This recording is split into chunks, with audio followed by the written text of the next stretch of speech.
चलिए एक बार फिर से आरोग्य चैरिटेबल ट्रस्ट के द्वारा चलाए जाने वाले हेल्थ अवेयरनेस प्रोग्राम में आपका स्वागत है। आज एक बहुत ही महत्वपूर्ण टॉपिक है। जब भी कोई घटना होती है, सोशल मीडिया से जानकारी होती है, तब हम लोग उससे रिलेटेड वीडियो बनाते हैं ताकि लोग सतर्क रहे, सावधान रहे, सचेत रहे, उसके प्रति जागरूक हो। लेकिन हम लोग हेल्थ पे वीडियो बनाते हैं, हेल्थ पे स्कीम चलाते हैं, अवेयरनेस प्रोग्राम चलाते हैं, तो बहुत सारे लोग सुन के भी अनसुना करते हैं या फिर देखना नहीं चाहते हैं, क्योंकि हमको अपने हेल्थ के प्रति थोड़ा सा भी चिंता नहीं है। गाड़ी के प्रति चिंता है, कीमती सामान के प्रति चिंता है, लेकिन हमारा जो शरीर सबसे मूल्यवान वस्तु है उसके प्रति हमको कोई भी चिंता नहीं है। टॉपिक है कि आज युवाओं में, खास करके 40 साल के नीचे के लोगों में इतना हार्ट अटैक क्यों आ रहा है। ऐसा मैंने बहुत सारा वीडियो पहले भी बना चुका हूं। इसी टॉपिक पे फिर आज एक बार बना रहा हूं। हम सभी में से किसका नंबर पहले आने वाला है?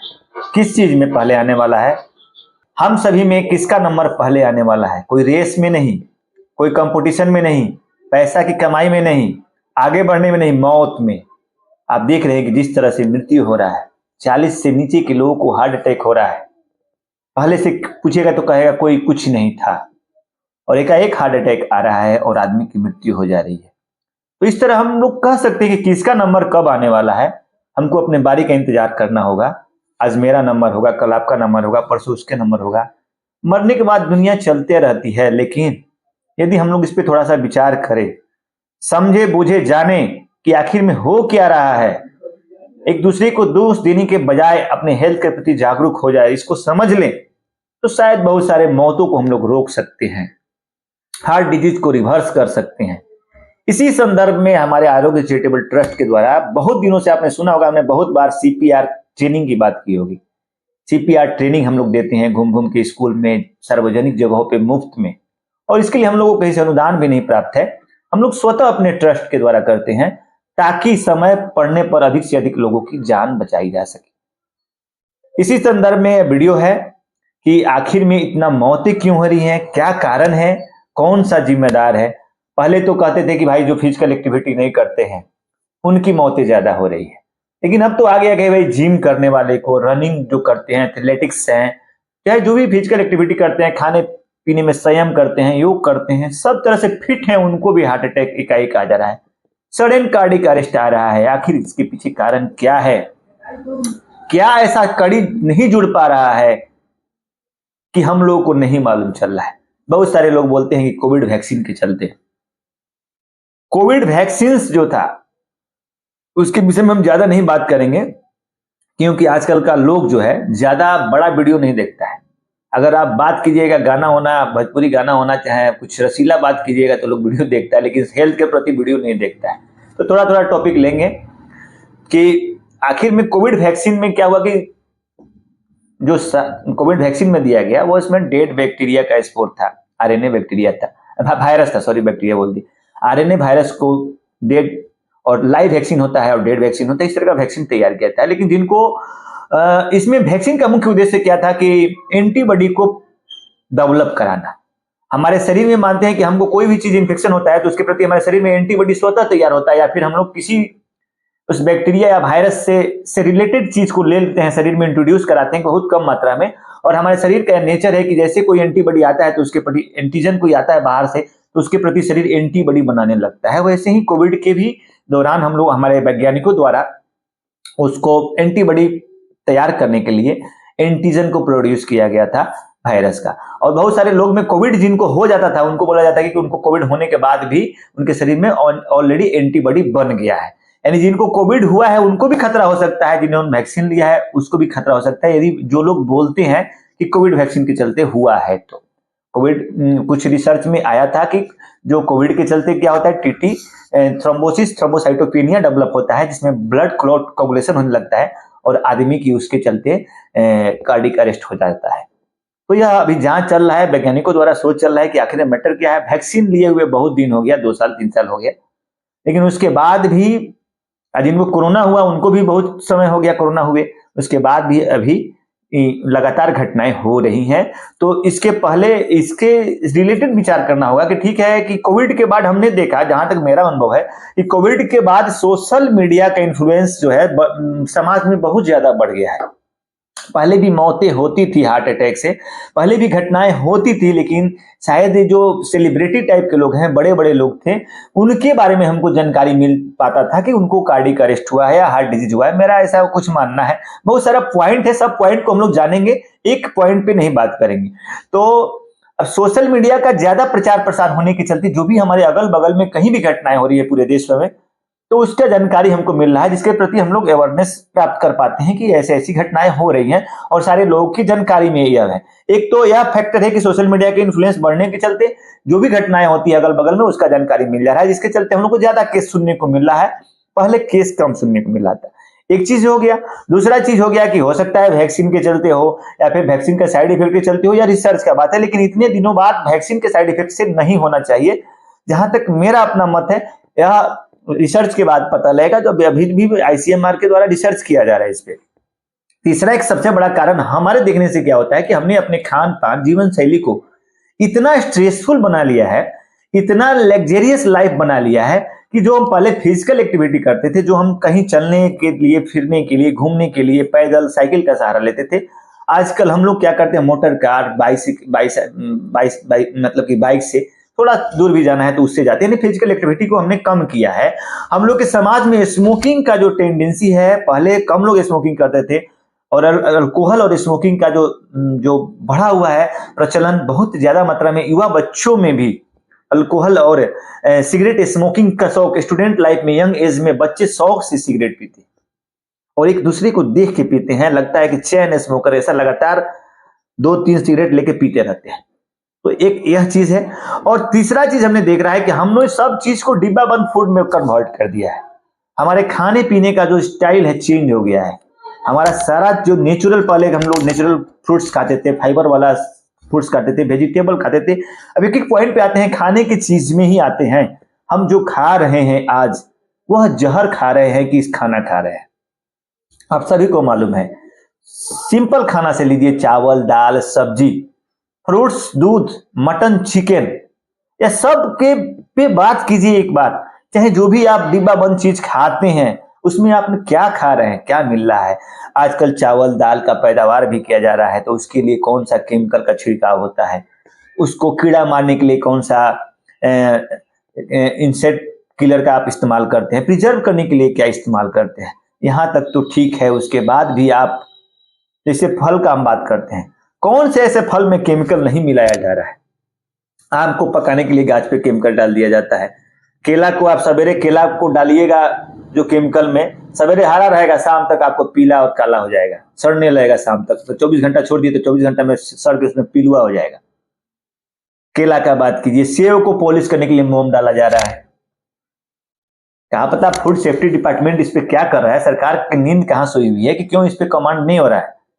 हम जहर ही खा रहे हैं। हम सोच रहे हैं फल खा रहे हैं, लेकिन फल के आड़ में जहर खा रहे हैं। जितने भी फल है, अधिकतर 90% फलों में केमिकल का इस्तेमाल किया जा रहा है, प्रिजर्व करने के लिए, बेचने के लिए। दूसरा, ये सब्जी में देखिए आप, सब्जी को ड्राई हरा बनाने के लिए सब्जी में हरे रंग का इस्तेमाल होता है, परोड़ा में, परवल में, भिंडी में। उपजाने के लिए तो जो केमिकल का इस्तेमाल हुआ कीड़ा मारने के लिए, वो अलग चीज है। वो तो सबको खाना है, जीना है तो खाना है, तो जीना है तो उसी के अनुसार जीना है। लेकिन उसके अलावा भी हम लोग गलती कर रहे हैं, और मालूम है कि कलर वाला चीज खाने से किडनी खराब होता है। आप देखिएगा, एक समय ऐसा आने वाला है कि 5 से 10 सालों में ही, ज्यादा दिन नहीं, हर घर में एक किडनी का या कैंसर का या लीवर फेल का, लीवर सिरोसिस का, या हार्ट के से संबंधित बीमारियां का, हार्ट से मरने वालों की संख्या ज्यादा होगी। हर घर पे एक आदमी को होगी। ऐसा समय आने वाला है, और इस समय हमको क्या करना पड़ेगा, आविष्कार ही, आवश्यकता ही आविष्कार की जननी है। इस पे काम करना होगा, और हमको ऐसा कुछ आविष्कार करना होगा अपने शरीर को फिट करने के लिए। इस हार्ट कार्डिक अरेस्ट जो हो रहा है यंग एज में, उससे लड़ने के लिए, किडनी वाले बीमारी से लड़ने के लिए, लीवर वाली बीमारी से लड़ने के लिए, हार्ट वाली बीमारी से लड़ने के लिए एक ऐसा चीज तैयार करना पड़ेगा। अपने आप को एक ऐसा मॉडिफाई करना पड़ेगा कि हमारे घर में क्या क्या सामान होना चाहिए खाने के लिए, कौन सा चीज हमको खाना है, कौन सा चीज हमको नहीं खाना है। एक चार्ट बना के रहना पड़ेगा। अपने जीवन जीने के शैली को, लाइफ स्टाइल को भी एक सीमित मात्रा में सेट करना पड़ेगा। यह सिर्फ हमको कौन कौन सा हमारे घर में हथियार होना चाहिए, हथियार मतलब कि अपने शरीर के बचाव के लिए कौन कौन सा इंस्ट्रूमेंट हमको शरीर में घर में होना चाहिए जिससे हम रेगुलर अपने शरीर के इन खतरनाक बीमारियों से निगरानी कर सके, यह चीज समझना पड़ेगा। कौन सी विधि होनी चाहिए जिसको हमको घर में सारे लोग को जानकारी होना चाहिए, जिस विधि को हम लोग इस्तेमाल करके मरीज को कार्डियक अरेस्ट आने पर मरीज को अस्पताल तक पहुंचा सके, इस पे हमको काम करना पड़ेगा। जैसे सीपीआर के लिए हम बात कर रहे थे, सीपीआर अगर सबको आएगा तो हम लोग, क्योंकि देखिए हार्ट तो 1 घंटा तक भी डेड होने के बाद रिवाइज हो सकता है, लेकिन किसी कारण से उसको डेड नहीं होता है। लेकिन ब्रेन को अगर 3 से 5 मिनट में ऑक्सीजन नहीं मिले तो ब्रेन डेड हो जाएगा, और ब्रेन डेड तो पूरा शरीर डेड, धीरे धीरे पूरा ऑर्गन्स काम करना बंद कर देता है। सीपीआर जो देती है उसका काम ही होता है कि हार्ट के सारे ऑर्गन जो हार्ट ब्लड पहुंचा रहा है सभी चीजों पे, उस सभी जगहों पे सीपीआर के माध्यम से हम लोग ब्लड पहुंचाने का मदद करते हैं, खास करके ब्रेन में। जैसे पंप देते हैं, ब्रेन को ऑक्सीजन मिलता है, ब्लड जाता है तो ब्रेन जिंदा रहता है। और यह प्रक्रिया 3 मिनट 5 मिनट आधा 1-1 घंटा तक करना पड़ता है, जब तक हम हॉस्पिटल में शिफ्ट नहीं करें, और मरीज की जान बच सकती है। तो हर घर में हमने स्कीम भी चलाया था अपने ट्रस्ट के द्वारा, आरोग्य चैरिटेबल ट्रस्ट के द्वारा, कि सीपीआर का ट्रेनिंग हम लोग जितनी भी सार्वजनिक जगहों पे देंगे, ज्यादा से ज्यादा लोग को देंगे, लेकिन लोगों का सहयोग नहीं मिल पा रहा है। तो यह प्रक्रिया थोड़ा सा अधूरा है, क्योंकि हमको इसके लिए कहीं से अनुदान भी नहीं है, करना अपने से है, अपने पैसे से करना है। तो कहीं से कोई ऐड नहीं है, ग्रांट नहीं है, तो कहीं से कोई डोनेशन नहीं है, तो हम लोग अपने से करते हैं, लेकिन उसमें पब्लिक सहयोग मिलेगा तभी हम लोग अपने से कर पाएंगे।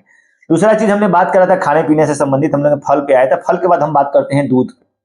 आप अभी जो दूध का सेवन कर रहे हैं, प्लास्टिक में जो दूध दिया जाता है, बेचा जाता है, दूध में ऐसा क्या मिलाया जा रहा है पता नहीं चल रहा है।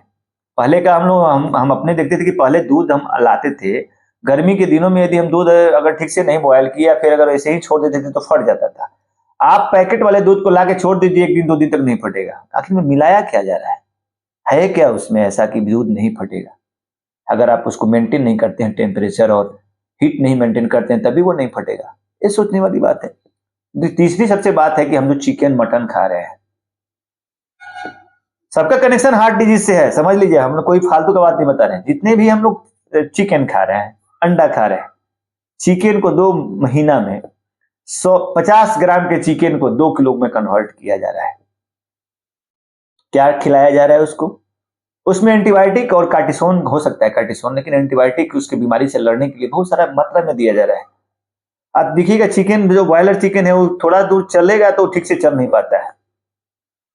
तो समझने का, जांच का विषय है। हमने संदेश जताया है, मैं डायरेक्ट, मेरे पास ऐसा कोई एविडेंस नहीं लगा रहा हूं, लेकिन आखिर में 50 ग्राम का चिकन 1.5 से 2 महीना में 2, 2.5, 3 किलो का कैसे हो जा रहा है? और उससे खाने से हमारे शरीर में स्किन का डिजीज, लिवर डिजीज, ये सब हो रहा है। तो यह सब चीज समझना पड़ेगा कि हमको क्या खाना अच्छा है, क्या चीज खाना अच्छा नहीं है।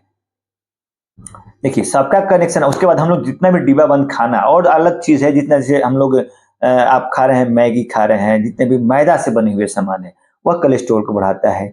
जितनी भी wild trans fat, saturated sugar जिसमें ज्यादा है, ज्यादा साल्ट से मिला के स्पाइसी बना हुआ है, वे सब किडनी और हमारे हार्ट को डैमेज कर रहे हैं। हर खाना को प्लास्टिक में पैक किया जाता है, प्लास्टिक वाले माइक्रो प्लास्टिक का अक्स हमारे खाने में आ रहा है, जो भी हार्ट डिजीज का कारण है, किडनी का, लिवर का, कैंसर का कारण है। उसके बाद जो उसमें हम हर को, जैसे चिप्स देखिए, कुरकुरे देखिए, बिस्किट देखिए, जो भी चीज है, ट्रांस फैट की मात्रा कितना अधिक है उसमें, सेचुरेटेड शुगर की मात्रा कितना है, सेचुरेटेड फैट की मात्रा कितना अधिक है, यह चीज को समझना पड़ेगा। सबका लिंक है कि हमारे शरीर में फैट का डिपोजिशन अधिक, हमारा शरीर स्वतः कोलेस्ट्रॉल बनाता है, अपने आप बनाता है खाना से, लेकिन यदि हम लोग एक्स्ट्रा कोलेस्ट्रॉल ले रहे हैं, तो एक्स्ट्रा कोलेस्ट्रॉल लेने के चलते जो कोलेस्ट्रॉल हमारे आर्टरी की धमनियों पर डिपोजिट हो रहा है, बैड कोलेस्ट्रॉल, एलडीएल, जो सबसे खतरनाक कोलेस्ट्रॉल है, ट्रांस फैट के खाने से जो डिपोजिट हो रहा है। क्या चीज में हमने बर्गर खाना शुरू कर दिया, हमने पिज्जा खाना शुरू कर दिया, हमने एग रोल खाना शुरू कर दिया, हमने मोमो, मैदा का बना हुआ मोमो खाना शुरू कर दिया, चिप्स, कुरकुरे, बिस्किट, कहीं भी जाते हैं ठंडा का बोतल, कोको कोला, स्टिंग, क्या क्या, कौन कौन, आप समझ रहे हैं कि उसमें क्या क्या है, उसका शरीर पे क्या क्या प्रभाव पड़ सकता है, क्या क्या कारण है। हार्ट अटैक बढ़ रहा है, सब देख रहे हैं, लेकिन हार्ट अटैक के कारण को क्या है? जब कोलेस्ट्रॉल बढ़ेगा तो आर्टरी में प्लग जमा होगा, फैटी लीवर डेवलप होगा। कोलेस्ट्रॉल ज्यादा रहने से लीवर को भी इफेक्ट करेगा, और एथेरोस्क्लेरोसिस डेवलप होगा जब आपके आर्टरी की दीवारों पर प्लग जमा होगा, तो उसके चलते भी आपको हार्ट का प्रॉब्लम हो सकता है, हार्ट अटैक हो सकता है। हमारा खाना ही ऐसा हो गया, हम कुछ पहले का लोग चना मूंग मीठा ये सब बना के खाता था, सत्तू पीता था, सत्तू खाता था। आज का सब चीज रेडीमेड चाहिए आपको, जूस रेडीमेड चाहिए, ठंडा पी रहे हैं, सारा पैक डिब्बा बंद खाना खा रहे हैं। मेरे पास टाइम नहीं है खाना अच्छा खाने के लिए, नेचुरल खाना खाने के लिए। सारा चीज हमने जितना भी खाना का सामान है वह सब चीज उगाने के लिए, पैदावार बढ़ाने के लिए हमने क्या क्या केमिकल का इस्तेमाल किया है, यह चीज को समझना पड़ेगा कि क्या इसका इफेक्ट होने वाला है। दूसरा सबसे बड़ा कड़ी है, एक बार और आप समझ लीजिए कि जितनी भी हार्ट का डिजीज का कॉज है उसमें सबसे बड़ा जेनेटिक कॉज होता है। यदि हमारे खानदान में मेरे मम्मी पापा, मेरे दादा दादी, मेरे नाना नानी में किसी को भी हार्ट डिजीज है, लीवर डिजीज है, किडनी डिजीज है, या हार्ट का प्रॉब्लम हुआ है, कार्डियक अरेस्ट है, किसी तरह का हार्ट का डिजीज है, तो हमारे होने वाले बच्चों में हार्ट डिजीज का खतरा 2% ज्यादा, दुगुना बढ़ जाता है। यह चीज जानना पड़ेगा। और बहुत सारे लोगों को बीपी है, पल्स रेट बढ़ा हुआ है, पल्स रेट घड़ा हुआ है, कोलेस्ट्रॉल बढ़ा हुआ है, एलडीएल बढ़ा हुआ है, मालूम ही नहीं है, फैटी लीवर है, चल रहा है, खा रहे हैं, पी रहे हैं, मस्त है, बहुत अच्छा बॉडी है, बहुत फूला हुआ है। ओबेसिटी पे कोई कंट्रोल नहीं है। मैं तो कहता हूं कि हर किसी के बाथरूम में होना चाहिए वेटिंग मशीन, और आप बीएमआई के अनुसार अपने बॉडी को, वेट को मेंटेन करो, क्योंकि 90% मौत के कारण है ओवरवेट, ओबेसिटी। और खास करके अगर जेनेटिक कॉज है आपके घर में हार्ट डिजीज से किसी दादा दादी नाना नानी को मृत्यु हुआ है, तो आपको ज्यादा सतर्क रहने की जरूरत है। गाड़ी किनिएगा 1 लाख का, मोटरसाइकिल, कार, तो आप हर टाइम टू टाइम सर्विसिंग कराइएगा। लेकिन आपको बॉडी का सर्विसिंग कराने के लिए, बॉडी का सारे फंक्शन को देखने की, मेरा हार्ट कैसे काम कर रहा है, मेरा लीवर कैसे काम कर रहा है, मेरा किडनी कैसे काम कर रहा है, हमारे शरीर में मोबिल कोलेस्ट्रॉल का ज्यादा है कम है, मोबिल छिड़क रहा है कि कैसा है, सब देखने का टाइम नहीं है। पैसा लग जाएगा, एक बार डॉक्टर्स को देने में पैसा मतलब सीरियस होने पर दे सकते हैं, मृत्यु के बाद उस पैसा का क्या कीजिएगा यदि हम अपने फिजिकल एक्टिविटी को नहीं बढ़ाएंगे। और फिजिकल चेकअप, रूटीन चेकअप 30 साल के बाद, 35 साल के बाद हर किसी को ब्लड प्रेशर का जांच, कोलेस्ट्रॉल का जांच, थायराइड का जांच, किडनी का जांच कराना पड़ेगा, कराना होगा अभी। यदि आपके शरीर खानदान में जेनेटिक है, दादा दादी नाना नानी को है, तो आपको 12 साल 15 साल से ही आपको यह सब जांच कराना है। हाइपरटेंशन बहुत बड़ा कॉज है स्ट्रोक का और हार्ट अटैक का। बहुत सारे युवा बच्चों को बीपी 120 130 से ज्यादा बढ़ के 50 60 70 170 160 180 है, किसी को मालूम नहीं है, क्योंकि किसी ने चेक नहीं कराया है। आप बहुत स्मार्ट हैं, खूब मोटे तगड़े, गुल एकदम गल गाल पूरा अच्छा है, अब समझ रहे कि हम बहुत ज्यादा हैंडसम और बहुत ज्यादा बॉडी बिल्डर बना लिए हैं, लेकिन मालूम चला है कि आप खोखला है, आपके भीतर तो दूसरा चीज पल रहा है, और सबसे पहले जाने में आप ही का नंबर है। तो यह चीज हमको समझना पड़ेगा। इसलिए मैंने बोला कौन कौन हथियार होना चाहिए, तो मैं बता दे रहा हूँ कि आपके घर में क्या हथियार होना चाहिए। बीपी होना चाहिए, हर परिवार के हर सदस्य का कम से कम 3 से 6 महीना पर बीपी का जांच कीजिए, जिनको नहीं है बीमारी, और जिनको है उनको साप्ताहिक जांच कीजिए, मॉनिटरिंग बीपी का कीजिए। पल्स रेट, हार्ट धड़कन की चाल 60 से 100 होता है। पल्स ऑक्सीमीटर सबके घर में होना चाहिए।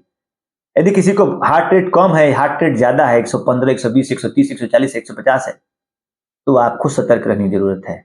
बीपी ज्यादा है तो सतर्क रहना है, हार्ट रेट ज्यादा है तो सतर्क रहना है। इनके हार्ट पल्स चेक करने के लिए पल्स ऑक्सीमीटर होना चाहिए, हार्ट बीपी चेक करने के लिए बीपी मशीन होना चाहिए। घर में, हर घर में अब होना चाहिए। उसके बाद आपको ग्लूकोमीटर होना चाहिए। ग्लूकोज सबसे बड़ा कोज होता है हार्ट अटैक का, मतलब डायबिटीज। आपके पास अनकंट्रोल डायबिटीज है तो सबसे पहले वो हार्ट के वाल्व को डैमेज करता है, किडनी को डैमेज करता है, तो रीनल हाइपरटेंशन होता है, हेपेटिक हाइपरटेंशन होता है, और नॉर्मल जो होता है हाइपरटेंशन ये भी होता है। तो यह सब भी देखना पड़ेगा कि रीनल हाइपरटेंशन तो डेवलप नहीं किया। नमक की मात्रा को कम करना पड़ेगा खाना में, नमक ज्यादा खा रहे हैं, फैट चीज, चर्बीदार चीज को कम करना पड़ेगा, अल्कोहल का सेवन कम करना पड़ेगा, स्मोकिंग कम करना पड़ेगा, जेनेटिक कॉज को पहचानना पड़ेगा, फिजिकल एक्टिविटी को बढ़ाना पड़ेगा। फिजिकल एक्टिविटी जितना अच्छा, खाने में fibre, vegetables, food, green vegetables, fruits का सेवन ज्यादा करना पड़ेगा। ट्रांस फैट, चर्बीदार सामान, मांस, मछली, मटन, अंडा, इस सबको कम करना पड़ेगा। कभी कभी हर 6 महीना पे ऑयल को बदलना पड़ेगा, तेल को बदलना पड़ेगा, कम तेल में खाना बनाना पड़ेगा। और हार्ट अटैक का तो बहुत सारा मैं सिम्टम्स क्या है मैं बताया हूँ, बहुत सारा सिम्टम है। हार्ट जब अटैक आता है तो जो पेन होता है, स्क्रीजिंग पेन होता है, लगता है कि दबा के कोई तोड़ देगा। गर्दन में दर्द होगा, एक हाथ में दर्द हो रहा है, जबड़ा में दर्द हो रहा है, बाएं साइड में, दोनों हाथ में दर्द हो रहा है, फट रहा है, स्वेटिंग हो रहा है, पसीना हो रहा है, थोड़ा सा चलने पे सांस फूलने लग रहा है, हार्ट रेट बढ़ गया, पल्पिटेशन हो रहा है, नोजिया वोमिटिंग टेंडेंसी आ रहा है, पेट में गैस बना हुआ है, पेट फूल गया है, तो यह सब हार्ट अटैक का सिम्टम्स, इसको पहचानना पड़ेगा, अर्लियर सिम्टम्स। और डायबिटीज वाले पेशेंट में तो वो भी खतरा है, जिसको डायबिटीज है उनको फिर डायबिटिक न्यूरोपैथी चलते, जो हार्ट का पेन होता है वह गायब रहता है और एकाएक मालूम चलेगा कि हार्ट अटैक आ गया, पता भी नहीं चलेगा। तो 4 चीज समझ लीजिए, खाने पाने के खाना से संबंधित प्रिकॉशंस करना है, लाइफ स्पेंड करना है, अपना लाइफ स्टाइल को बदलना है।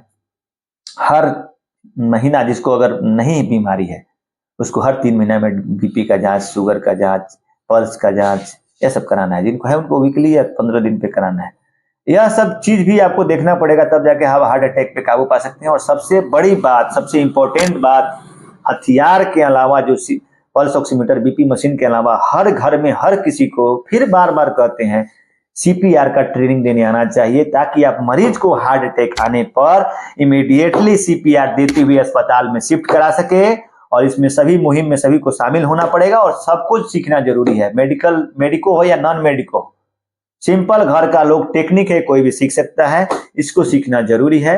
तभी हम हार्ट अटैक पे लगाम तो नहीं लगा सकते हैं, लेकिन इससे हम लोग सतर्क रह सकते हैं, बचाव कर सकते हैं, और लगाम भी लगा सकते हैं यदि हम लोग पूरे जागरूक हो जाए और इस पे काम करें तो शायद मौत का जो आंकड़ा भी छू रहा है 40 साल से कम व्यक्तियों को, खास करके पुरुषों में, उस आंकड़ा पर हम लोग काबू पा सकते हैं और अधिक से अधिक जानों को बचा सकते हैं। आप एक दूसरे को इसका जानकारी दीजिए, वीडियो के माध्यम से दीजिए या बोल के दीजिए, लोगों को जागरूक कीजिए। भारत के नागरिक होने के चलते आपका कर्तव्य है कि एक दूसरे का मदद कीजिए और इसके प्रति जागरूक कीजिए। जय